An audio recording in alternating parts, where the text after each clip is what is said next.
Hello tout le monde, je suis vraiment ravi de vous retrouver pour parler à nouveau d'un film, et pas des moindres, puisqu'il s'agit de la Palme d'Or de Cannes 2023.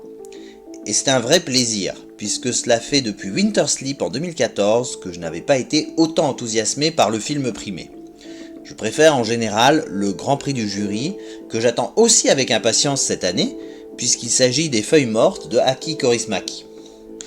Mais la Palme d'Or est revenue cette année à Anatomie d'une chute, de la réalisatrice Justine Triet, dont je n'ai pas vu les autres films. Et comme son nom l'indique, elle y raconte comment un homme va chuter du 2e ou 3e étage de son chalet, alors que seule sa femme et son fils sont présents dans les parages. Et les autorités vont mener l'enquête pour savoir s'il s'agit d'un accident, d'un suicide ou d'un meurtre. Et ce que j'ai vraiment apprécié dans le film, c'est qu'on suit par le menu tous les détails de la procédure, et qu'au fur et à mesure, de nouvelles questions surgissent, en lieu et place des réponses, et que j'ai vu dans la salle des gens très tendus physiquement par le suspense, et qu'au final, le spectateur reste dans l'expectative et le doute.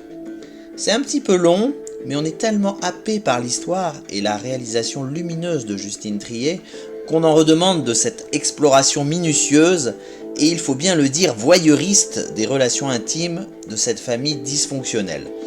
Mais sans tomber dans le graveleux, la réalisatrice assume que la vie de couple n'est pas toujours sans nuages en permettant au mari comme à la femme de s'exprimer par un habile montage de flashbacks qui n'en sont pas du tout comme vous le comprendrez en voyant le film. Les acteurs sont vraiment impeccables, mention spéciale à Antoine Reinhardt, qui joue un avocat général très agressif mais très drôle dans sa rhétorique, alors que le sujet du procès est plus que grave. Dans cette mesure, on peut dire que le film est ludique, car il propose de l'art sur un sujet sociétal complexe et incontournable, à savoir la relation de couple, si je n'ai pas été assez clair.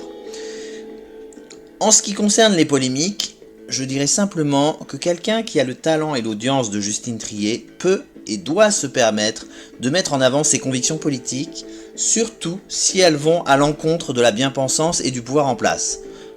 En effet, ça n'a aucun intérêt de le faire si on s'inscrit dans le consensus général. Comme vous avez été assez sage pour m'écouter jusqu'ici, je vous livre mon ressenti sur deux autres films inattendus. Hypnotics de Robert Rodriguez, qui est un petit peu moche, mais moins bête qu'il n'en a l'air. Et surtout, Infiltré de Justin Lerner, un film passionnant sur une jeune fille débrouillarde au milieu des gangs au Guatemala, un des pays les plus pauvres et violents au monde, et ça se voit à l'écran. Voilà, j'espère que vous serez comblés par ces sorties du mois d'août, et que vous vous portez bien pour la rentrée, en allant au cinéma bien sûr.